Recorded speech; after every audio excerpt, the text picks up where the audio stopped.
Assistant Commissioner Tim Cartwright speaking there overnight. Economists are predicting that the latest increase in unemployment is the start of a sharp rise in the jobless rate. Official figures out yesterday show that the total number of people in jobs fell by nearly 16,000 in November. Andrew Southcott is the opposition's employment participation spokesman, and he joins us now from Adelaide. Andrew Southcott, good morning.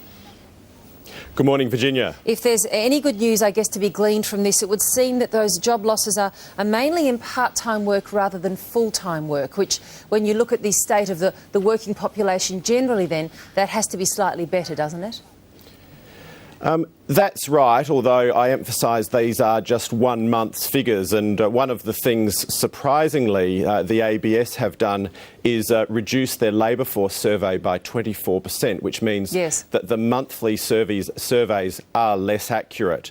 But you're right, although in the previous couple of months we did see that the falls were coming in full-time employment and the growth was coming in part-time employment. So it has been a mixed picture, but what we are now seeing in this month was a fall in the number of workers. We're also seeing a fall in the participation rate, so some people are becoming discouraged from looking for work, a small rise in the unemployment rate as well. We've got a few stimulus packages out there. We've just heard this morning about the help for small businesses when it comes to the tax they're obliged to pay at the beginning of the next quarter. And, of course, there's the beginnings of that stimulus package that's been released to pensioners and to families as well. What more do you think the federal government should be doing to assist workers and to keep people in work?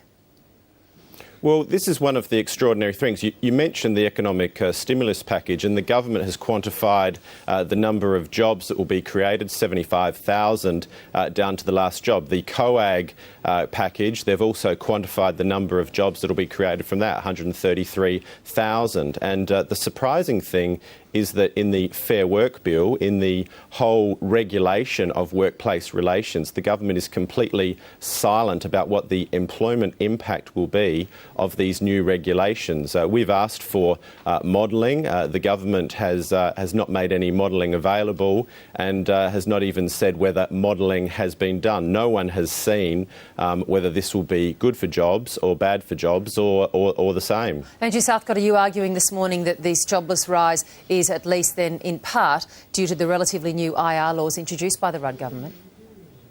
Well, they've only made some minor changes in February, so I'm not arguing that at all. But what I am saying, if you have a look at job creation in the last year of the Howard government, there were about 300,000 jobs created in the last year of the Howard government. In the first year of the Rudd government, job creation has been about half of that, and what that has meant is that even since February, we've seen almost 60,000 more Australians out of work, and there are a lot of forecasts, for example, the OECD one of a couple of weeks ago, which do predict that there will be 200,000 more Australians out of work by 2010. So while this most recent labour force figures were not catastrophic, there are a lot of ominous warning signs that we are going to see an increase in unemployment with all of the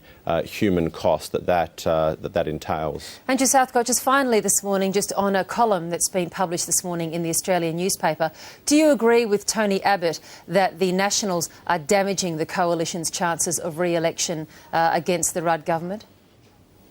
Well, I agree with Tony Abbott that unity is absolutely critical, and when the coalition has done best, it has always been with the Liberal and National parties in lockstep, taking up the fight to the Labor Party. So I do agree with him that unity is absolutely critical for the coalition, and it will be critical to our political success. Andrew Southcott, thanks so much for your time.